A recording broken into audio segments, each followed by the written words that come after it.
இது வந்து நார்த்தங்காய் உப்பில் போட்டு வச்சுருக்கேன். இது வந்து மாங்காய் வந்து உப்பில் போட்டு வச்சுருக்கேன். இப்போ ஊறுகாய் போடுறதுக்கு பார்த்தலாம்.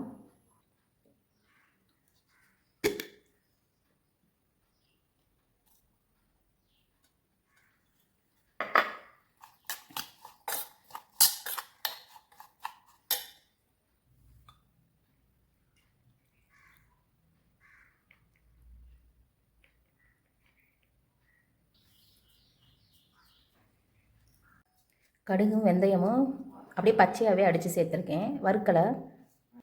கலரே பார்க்க சூப்பராக இருக்கா? ஒரு 2 நாள் நல்லா ஊறிட்டு சாப்பிட்டோம்னா சூப்பராக இருக்கும். இதில் வந்து நல்லெண்ணெயும் பச்சையாக சேர்த்துருக்கோம். பெருங்காயம், கடுகு, வெந்தயம் வறுத்து சேர்த்தது பச்சையாக சேர்த்துருக்கோம். அடுத்தது நார்த்தங்காயை ரெடி பண்ணலாமா?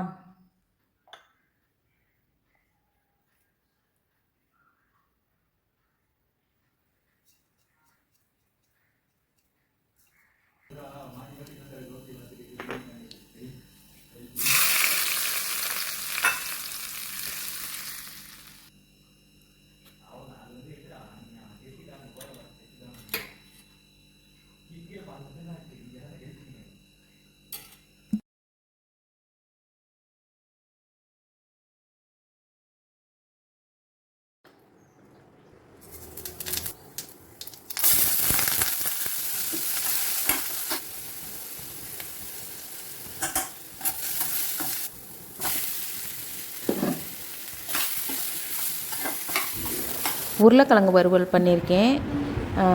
தயிர் சாதம், மாங்காய் ஊறுகாய், நார்த்தங்காய் ஊறுகாய் வச்சு சாப்பிட்டோம்னா சூப்பராக இருக்கும். ட்ரை பண்ணி